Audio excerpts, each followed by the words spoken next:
Hello everyone. आज हम discuss करेंगे एक बहुत ही important topic that is nitrogen fixation. अब देखिए, नाइट्रोजन फिक्सेशन से डायरेक्टली क्वेश्चंस तो नहीं आते, लेकिन इनकी एप्लीकेशन एग्जाम में आती है। For instance, the use of nitrogen is fertilizers in agriculture, so this is a PYQ. Now, how are nitrogenous fertilizers related to nitrogen fixation, we will see in this video. And there is another question which is more of a direct question, ये 2022 में आया था, which of the following are nitrogen fixing plants. तो ये दोनों ही questions हम वापस revisit करेंगे वीडियो देखने के बाद, and we will see whether you are able to attempt them or not. Also, another thing, don't expect direct questions, expect application based questions.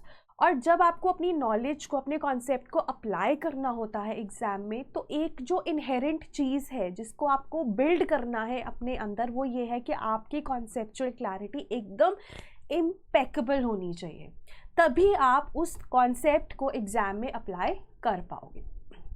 Anyways, let's come to nitrogen fixation. अब देखिए, nitrogen fixation क्या है। हमारे ना atmosphere में 78% nitrogen है। Now this is in the form of N2. N2 ना is having triple covalent bond. इसका क्या मतलब है? एक्सट्रीमली स्टेबल, ठीक है, इनर्ट। अब प्लांट्स और प्लांट्स के बाद एनिमल्स, दे नीड नाइट्रोजन, ठीक है, उनको नाइट्रोजन चाहिए, उनको N चाहिए। अब एटमॉस्फेयर में नाइट्रोजन अबंडेंट है, but they can't use it because it is strong, the nitrogen they are strongly bonded to each other in the form of N2 and the plants can't use it. तो nitrogen fixation क्या है? जब हम इस inert nitrogen को, N2 को, biologically available reactive forms में convert करते हैं, विच आर अमोनियम आयंस और अमोनिया एंड नाइट्रेट्स और नाइट्राइट्स। दिस इज नाइट्राइट, ठीक है, this is nitrate. So these are forms in which plants can absorb them, ठीक है। अब प्लांट्स को क्या बड़ी बात है कि नाइट्रोजन चाहिए और हमें नाइट्रोजन फिक्स करनी पड़ रही है। अब देखो, हर एक लिविंग ऑर्गेनिज्म जो कि प्रोटीन्स का बना है, उसको नाइट्रोजन चाहिए, क्योंकि हर एक प्रोटीन में ऑर्गेनिक मॉलिक्यूल्स लाइक CHO के अलावा नाइट्रोजन भी होता है। Every protein has nitrogen. So अगर आपको प्रोटीन बनाना है, जो कि प्लांट्स को भी बनाना है, एनिमल्स को भी बनाना है, तो उन्हें नाइट्रोजन चाहिए ही चाहिए, पहली चीज। दूसरी चीज, जो हमारा DNA RNA है, उसमें नाइट्रोजन होता है, उसके लिए we need nitrogen. So now what happens is, plants, they cannot use the N2 which is present in the atmosphere, though it is abundant to the extent of 78%. Still plants can't use it. तो plants क्या करते हैं? Plants have to depend on nitrogen fixation ताकि N2 convert हो biologically reactive form में, और फिर वो उसको अपनी roots के through absorb कर पाए। अब ये बायोलॉजिकली रिएक्टिव फॉर्म अमोनिया हो सकती है, नाइट्रेट्स या नाइट्राइट्स हो सकते हैं। डिफरेंट स्पीशीज डिफरेंट फॉर्म्स लेती हैं। So this process is known as your nitrogen fixation. So the whole point that you have to stress upon is कि बहुत ज़्यादा सप्लाई है नाइट्रोजन की, इनएग्जॉस्टिबल सप्लाई है। 78% मायने रखता है ना, it is big, huge. But ये जो फॉर्म है, एलिमेंटल फॉर्म, ये प्लांट्स यूज नहीं कर सकते, तो इसलिए उन्हें कन्वर्ट करना पड़ता है अमोनिया, नाइट्राइट्स या नाइट्रेट्स में, एंड इस प्रोसेस को कहा जाता है नाइट्रोजन फिक्सेशन। अब नाइट्रोजन फिक्सेशन 3 तरीके से हो सकती है। पहला, अगर हम प्लांट्स में तो एज सच नहीं हो सकती, एनिमल्स में भी एज सच नहीं हो सकती, सिर्फ माइक्रो ऑर्गेनिजम्स नाइट्रोजन फिक्सेशन कर सकते हैं। और माइक्रो ऑर्गेनिजम्स में भी अगर मैं बात करूँ ना, तो प्रोकैरियोट्स, ठीक है, प्रो का मतलब होता है प्रिमिटिव, कैरियोट्स का मतलब होता है न्यूक्लियर मटेरियल। तो मतलब इनमें न्यूक्लियोइड होता है, they don't have cell membrane bound organelles, ठीक है। और प्रोकैरियोट्स में हमारे पास एग्जाम्पल आती है bacteria, and your blue green algae और साइनोबैक्टीरिया। मतलब ये दो हैं प्रोकैरियोट्स की कैटेगरीज जो नाइट्रोजन फिक्सेशन कर सकते हैं। ठीक है, अब आपने सुना होगा लेग्यूम्स करते हैं। लेग्यूम्स में भी ना हमारे पास माइक्रो ऑर्गेनिजम्स ही होते हैं। लेग्यूम्स में you have rhizobium which is a prokaryote which is carrying out nitrogen fixation. Plant नहीं कर रहा है, कर उसमें भी प्रोकैरियोट्स ही रहे हैं। तो अगर हम लिविंग वर्ल्ड की बात करें तो सिर्फ प्रोकैरियोट्स ही नाइट्रोजन फिक्सेशन कर पाते हैं। और वो क्यों कर पाते हैं? क्योंकि उनमें एक एंजाइम है नाइट्रोजिनेज, ये हम आगे डिस्कस करेंगे, उसकी वजह से वो कर पाते हैं। पहला तरीका ये है। दूसरा तरीका है इंडस्ट्रीज में आर्टिफिशियली हम नाइट्रोजन फिक्सेशन कर रहे हैं, हम फर्टिलाइजर्स बना रहे हैं। अब देखो प्लांट्स को तो नाइट्रोजन चाहिए, यूजेबल फॉर्म में चाहिए, या तो वो नाइट्रोजन फिक्सेशन से उनको मिल जाएगी, अगर वो वैसे नहीं मिल पा रही तो हम आर्टिफिशियली उनको फर्टिलाइजर्स दे देते हैं, जिनको हम एनपीके फर्टिलाइजर्स भी कहते हैं, नाइट्रोजन पोटेशियम फॉस्फोरस फर्टिलाइजर्स हम प्लांट्स को दे देते हैं। प्लांट्स के पास नाइट्रोजन चली गई, एनिमल्स उनको खाते हैं, एनिमल्स के पास नाइट्रोजन आ जाती है। That is how this process continues. अब जो इंडस्ट्रियल प्रोसेसेस है जैसे कि फर्टिलाइजर्स की फैक्ट्रीज, वहां पे नाइट्रोजन फिक्सेशन हो सकती है और इस प्रोसेस को कहा जाता है हेबर-बॉश प्रोसेस। तीसरा तरीका है, जैसे मैंने आपको बताया कि N2 की फॉर्म में एटमॉस्फेयर में नाइट्रोजन एग्जिस्ट करती है, राइट। अब ये NN ना ट्रिपल कोवेलेंट बॉन्ड से बाउंड है, मतलब बहुत स्ट्रॉन्ग बॉन्ड है, नॉर्मली ब्रेक नहीं होता। लेकिन जब थंडर और लाइटनिंग होती है ना तो मोमेंटेरीली टेम्परेचर 20,000 डिग्री सेल्सियस तक भी पहुंच जाता है। उस टाइम पे ना N2 ब्रेक होता है और ऑक्सीजन के साथ कंबाइन करके नाइट्रेट्स या नाइट्राइट्स बनाता है। ठीक है, तो थंडर और लाइटनिंग के दौरान भी नाइट्रोजन फिक्सेशन देखने को मिलती है। So these are the 3 ways in which nitrogen fixation occur. अब नेचर में तो माइक्रो ऑर्गेनिजम्स ही कर रहे हैं, ठीक है। अब माइक्रो ऑर्गेनिजम्स क्या कर रहे हैं? नाइट्रोजन को कन्वर्ट करते हैं अमोनिया या अमोनियम आयंस में। अब ये क्यों कर पा रहे हैं? क्योंकि इनके पास एक एंजाइम है नाइट्रोजनेज, और ये एंजाइम ना सिर्फ प्रोकैरियोट्स में होता है, तो सिर्फ प्रोकैरियोट्स ही नाइट्रोजन फिक्सेशन कर पाते हैं, राइट। किसी के आगे एज लग जाता है ना, मतलब वो एंजाइम है, ठीक है। अब जब नाइट्रोजन को हम कन्वर्ट करते हैं ना अमोनियम आयंस या अमोनिया में, तो इसको कहा जाता है रिडक्शन ऑफ नाइट्रोजन, ठीक है। हाइड्रोजन ऐड हो गया ना, तो रिडक्शन ऑफ नाइट्रोजन। तो रिडक्शन ऑफ नाइट्रोजन सिर्फ प्रोकैरियोट्स कर पाते हैं क्योंकि उनमें ये एंजाइम है, इनको कहा जाता है नाइट्रोजन फिक्सर्स, राइट। इतना क्लियर है?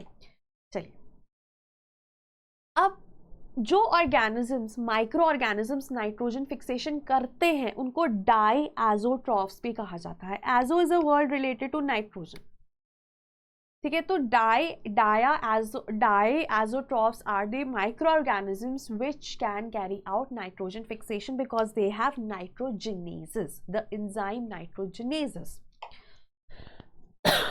उसके बाद नाइट्रोजन फिक्सर्स की बात करते हैं। अब ना जैसे मैंने आपको बताया कि बैक्टीरिया और साइनोबैक्टीरिया दोनों नाइट्रोजन फिक्सेशन कर सकते हैं। अब बैक्टीरिया की अगर हम बात करें ना, तो बैक्टीरिया में हमारे पास फ्री लिविंग बैक्टीरिया हो सकते हैं या फिर ये बैक्टीरिया सिम्बायोटिक एसोसिएशन में हो सकते हैं। फ्री लिविंग है इंडिविजुअल, है ना, इनको non symbiotic nitrogen fixing bacteria भी कहा जाता है, या non symbiotic nitrogen fixing soil bacteria भी कहा जाता है, या free living nitrogen fixing bacteria या free living nitrogen fixing soil bacteria. अब फ्री लिविंग में ना हमारे पास एरोबिक भी होते हैं और एनएरोबिक बैक्टीरिया होते हैं ना। नाइट्रोजन फिक्सिंग में ना एक चीज़ आपको और याद में रखनी है कि nitrogen fixation, that is conversion of nitrogen to ammonium, it takes place in conditions where there is either no oxygen, मतलब anaerobic conditions में, और अगर aerobic भी है ना तो इसको माइक्रो एरोफिलिक कहा जाता है, मतलब बहुत कम ऑक्सीजन है यहाँ पे, ठीक है। वहाँ पे नाइट्रोजन फिक्सेशन होती है। तो एरोबिक में हमारे पास एजोटोबैक्टर और बेंजामिकिया है, और एनारोबिक में क्लोस्ट्रीडियम और रोडोस्पाइरलम। तो आप एपी से याद कर सकते हो, एजोटोबैक्टर बेंजामिकिया एरोबिक, क्लोस्ट्रीडियम रोडोस्पाइरलम एनारोबिक, ठीक है। उसके बाद हमारे पास सिम्बायोटिक आते हैं। सिम्बायोटिक में क्या होता है, ये जो बैक्टीरिया है ये किसी के साथ सिम्बायोटिक एसोसिएशन में है। जैसे हमारे पास एग्जांपल है बैक्टीरिया की राइजोबियम, आपने सुना है राइजोबियम विद लेग्यूम्स, ठीक है, दैट इज देयर। या फिर फ्रैंकिया एक बैक्टीरिया है, वो एसोसिएशन बनाता है नॉन लेग्यूम्स के साथ, ठीक है, दो नॉन लेग्यूमिनस प्लांट्स है। अब ये जो सिम्बायोटिक एसोसिएशन है ना, इनमें रूट्स में ना नोड्यूल्स देखे जाते हैं, ठीक है, इन नोड्यूल्स में होते हैं राइजोबियम और ये करते हैं नाइट्रोजन फिक्सेशन, ठीक है। तो इतना क्लियर है कि हमारे पास बैक्टीरिया है और हमारे पास साइनोबैक्टीरिया है। बैक्टीरिया में फ्री लिविंग है और सिम्बायोटिक एसोसिएशन है। फ्री लिविंग में एरोबिक अजोटोबैक्टर बेंजामिकिया, एनारोबिक में क्लोस्ट्रीडियम रोडोस्पाइरलम, और सिम्बायोटिक में लेग्यूम्स के साथ सिम्बायोटिक एसोसिएशन है तो वो राइजोबियम है, नॉन लेग्यूम्स के साथ है तो वो फ्रैंकिया है, ठीक है। अब उसके बाद ना एक और आता है हमारे पास एसोसिएशन। जैसे ना इसमें सिम्बायोटिक एसोसिएशन में ना नोड्यूल्स बन रहे हैं, रूट्स में नोड्यूल्स बनते हैं, कभी कभी स्टेम में भी दिख जाते हैं, ठीक है, ऐसे नोड्यूल्स बन जाते हैं। बट एक होता है जिसमें ना नोड्यूल्स नहीं बनते, but it is a sort of a symbiotic association, उसको ना सिंपल एसोसिएशन कहा जाता है, एसोसिएटिव रिलेशनशिप कहा जाता है, ठीक है। उसका एग्जांपल है azospirillum with grass family. Grass family कौन सी है, पोएसी, या फिर सीरियल क्रॉप्स के साथ जैसे राइस, व्हीट, कॉर्न, इनके साथ जो एसोसिएशन होती है जिस बैक्टीरिया की वो है एजोस्पाइरलम, दैट इज एसोसिएशन। इसमें ना ये नोड्यूल्स नहीं बनाता, ठीक है, तो that is a different example that you need to know. उसके बाद लाइक आई सेड राइजोबियम जो है सिम्बायोटिक में हमारे पास राइजोबियम है विद लेग्यूम्स। अब लेग्यूम्स की जो फैमिली है वो है फेबेसी या लेग्यूमिनोसी। इसमें आता है क्लोवर, सोयाबीन्स, अल्फा अल्फा, ल्यूपिन्स, पीनट्स, चिकपीस, ये एग्जाम्पल आपको याद करने हैं, ठीक है। और नॉन लेग्यूमिनस प्लांट्स के साथ जो बैक्टीरिया एसोसिएट करता है वो है फ्रैंकिया, और इन प्लांट्स को कहा जाता है एक्टिनोराइजल प्लांट्स लाइक एल्डर। एल्डर एक एग्जांपल है जो आप याद कर लीजिए। इन प्लांट्स को एक्टिनोराइजल कहा जाता है और बैक्टीरिया है फ्रैंकिया। तो again I am repeating that you have bacteria and you have cyanobacteria. Bacteria में फ्री लिविंग एंड सिम्बायोटिक और एक एसोसिएटिव भी होते हैं, ठीक है। फ्री लिविंग में एरोबिक में एजोटोबैक्टर बेंजामिकिया और एनारोबिक में क्लोस्ट्रीडियम और रोडोस्पाइरलम, एसोसिएशन में एजोस्पाइरलम विद पोएसी और ग्रासेस की फैमिली। सिम्बायोटिक में अगर लेग्यूम्स है तो राइजोबियम, अगर नॉन लेग्यूम्स है जैसे एल्डर तो हमारे पास फ्रैंकिया। ये बैक्टीरिया के नाम है, फ्रैंकिया बैक्टीरिया है, राइजोबियम बैक्टीरिया है, एजोस्पाइरलम बैक्टीरिया है और ये बैक्टीरिया है, ठीक है। अब लेग्यूम्स में अगर हम बात करें वो भी आपको नाम याद करने हैं। उसके बाद नेक्स्ट आता है साइनोबैक्टीरिया। अभी तक हम बैक्टीरिया कह रहे थे ना, फ्री लिविंग, एसोसिएटिव, हमारे पास सिम्बायोटिक और फिर साइनोबैक्टीरिया। अब साइनोबैक्टीरिया में हमारे पास जो एग्जांपल्स आते हैं, these are primarily present in oceans like Nostoc, Anabaena, Spirulina. अब जो एनाबीना है ना, it is a filamentous cyanobacteria, plankton की फॉर्म में, माइक्रोस्कोपिक होता है, नेकेड आई से हम देख भी नहीं सकते। अब ये जो एनाबीना है ना, it forms a symbiotic association with azolla. Azolla is a fern, in fact इसको मॉस्किटो फर्न कहा जाता है। अजोला के जो लीव्स होते हैं ना, उसके नीचे ये एनाबीना दिखता है। एनाबीना का काम है नाइट्रोजन फिक्सेशन करना। अब ये जो एनाबीना अजोले है ना, इसको यूज किया जाता है as a bio fertiliser in rice cultivation. Bio fertiliser, natural fertiliser, क्योंकि ये नाइट्रोजन देगा। फर्टिलाइजर्स भी आपको नाइट्रोजन देते हैं, या तो आप फर्टिलाइजर यूज कर लो बट वो केमिकल्स हैं। नेचुरल करना है तो नेचुरल फर्टिलाइजर में हमारे पास एनाबीना अजोले एक बहुत अच्छा एग्जाम्पल है, ठीक है। एनाबीना और अजोले का सिम्बायोटिक एसोसिएशन जो कि पैडी में एज अ फर्टिलाइजर यूज होता है। एनाबीना साइकस के साथ भी एसोसिएटेड होता है, उसमें भी नाइट्रोजन फिक्सेशन करता है। तो दीज आर एग्जाम्पल्स, ठीक है। सो ब्रॉडली हमारे पास यही चीजें हैं as far as nitrogen fixers are concerned. उसके बाद एक क्वेश्चन आया था बायोचार। बायोचार क्या होता है, जब आप बायोमास को ना, ऑर्गेनिक बायोमास को बर्न करते हो in the absence of oxygen at 400 degree Celsius. अगर तो प्रेजेंस ऑफ ऑक्सीजन होगी ना तो बायोमास कंबशन हो जाती है। एब्सेंस ऑफ ऑक्सीजन में ना इसकी होती है पायरोलाइसिस। पायरो का मतलब होता है तोड़ना, in the presence, pyro is heat, है ना। लाइसिस मतलब तोड़ना, तो हीट की प्रेजेंस में 400 डिग्री सेल्सियस पे बायोमास टूट जाता है और तब हमारे पास बायोचार बनता है। That is a charcoal like material except that it is form from the biological components. और जब हम बायोचार को ना सॉइल में मिक्स करते हैं तो लिग्यूम्स की ना नाइट्रोजन फिक्सिंग कैपेसिटी बढ़ जाती है, ठीक है। उसके बाद ना जब हम, चलो ये तो हमारे पास ये था, अब जब हम पहले क्वेश्चंस पे आएंगे ना, फॉर इंस्टेंस ये है नाइट्रोजन फिक्सिंग प्लांट्स कौन से होंगे इसमें, तो आपने पढ़ा अल्फा अल्फा है, चिकपी है, क्लोवर है, ठीक है। ये नहीं है, पर्सिलेन स्पिनच नहीं है, तो हमारा आंसर 1 3 4। डायरेक्ट क्वेश्चन है, याद करना पड़ेगा आपको, नाम याद करने पड़ेंगे, ठीक है। उसके बाद ये देखो, ये क्वेश्चन क्या है, नाइट्रोजनस फर्टिलाइजर्स डालने का क्या इम्पैक्ट होगा अगर आप बहुत ज़्यादा डाल रहे हैं, ठीक है। तो क्या होगा, पहला है proliferation of nitrogen fixing micro organisms in soil can occur.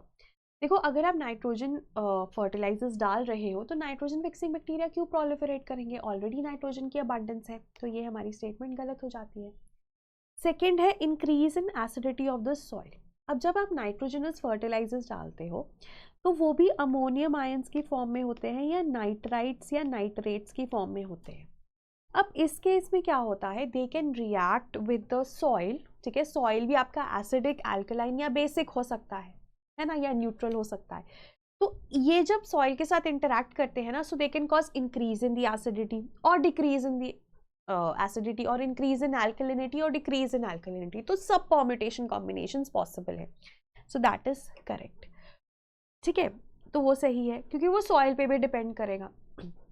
उसके बाद जब आप नाइट्रोजनस फर्टिलाइजर्स डालते हो ना, तो नाइट्रेट्स भी होंगे। अब ये नाइट्रेट्स ना वाटर सॉल्युबल होते हैं और लीच आउट कर जाते हैं, ग्राउंड वाटर के साथ डिसॉल्व करके नीचे चले जाते हैं, ठीक है। एक्सेसिव जो फर्टिलाइजर्स होते हैं ना, या तो वो ग्राउंड वाटर में चले जाते हैं या फिर वो चले जाते हैं आपके वाटर बॉडीज में, और वहां पर कहते हैं यूट्रोफिकेशन का प्रोसेस, ठीक है। तो ये भी सही है, तो दी आंसर इज 2 and 3। अब अगर आप इमेजिन करो न्यूट्रल सॉइल है, ठीक है, आपने नाइट्रेट्स की फॉर्म में फर्टिलाइजर डाले, H पॉजिटिव होगा सॉइल में, ठीक है, तो ये और ज्यादा सॉइल को एसिडिक कर देगा, ठीक है। तो जो प्रॉपर्टीज है ना फर्टिलाइजर्स की, वो डिपेंड करेंगी कि सॉइल किस तरह का है, बट इंक्रीज एसिडिटी भी कर सकती है, इंक्रीज अल्कलिनिटी भी कर सकती है, either can happen, so these two are correct, ठीक है। So the answer is C और यहाँ पर आंसर इज ए। जो स्पिनिच, पर्सिलेन है, अमरंथ भी, these are leafy vegetables, very nutritious but I have no role in nitrogen fixation, ठीक है। तो देखो, नाइट्रोजन फिक्सेशन सिंपल, आप इतना याद रखो, बायोलॉजिकली रिएक्टिव फॉर्म्स में हम कन्वर्ट करते हैं। That was regarding today's lecture. और उसके बाद लास्टली हमारा मेन्स आंसर राइटिंग प्रोग्राम चल रहा है, दिस इज फॉर 2024 एस्पिरेंट्स। अब आप तैयारी कर रहे हो, you need to write certain answers also, और वो ना एक दिन में या 1 महीने या 2 महीने में नहीं आएगा। तो अगर आपका प्री क्लियर भी हो रहा है ना 24 का, उसके बाद आपको 3 महीने मिलेंगे अंटिल मेंस। उसमें आपको जीएस भी पढ़ना है, ऑप्शनल भी पढ़ना है, एसए भी पढ़ना है। उसमें ना आप आंसर राइटिंग की प्रैक्टिस नहीं कर सकते, उसमें एक्सपेक्टेशन होती है टेस्ट लिखो, 20 क्वेश्चन लिखो, 3 घंटे में पूरे करने हैं। ये जो स्किल है ना आंसर राइटिंग का, ये अभी से डेवलप होगा और जनवरी तक तो बहुत आसानी से आप कर सकते हैं। This is the ideal course, ठीक है। और थीम वाइज है, आपको डिटेल सॉल्यूशंस मिलेंगे, strategic mentorship by selected candidates, and once you are done with the whole syllabus with answer writing, आप एफएलटीज भी दे सकते हो, ठीक है। और you can also avail 10% discount अगर आप कोड यूज करते हो IAS टॉपर का, IAS टॉपर, राइट। कोई भी डाउट है तो आप हमारे टोल फ्री नंबर 1800890303 पे कॉल भी कर सकते हो, right. That was all from my side, thank you so much, have a great day.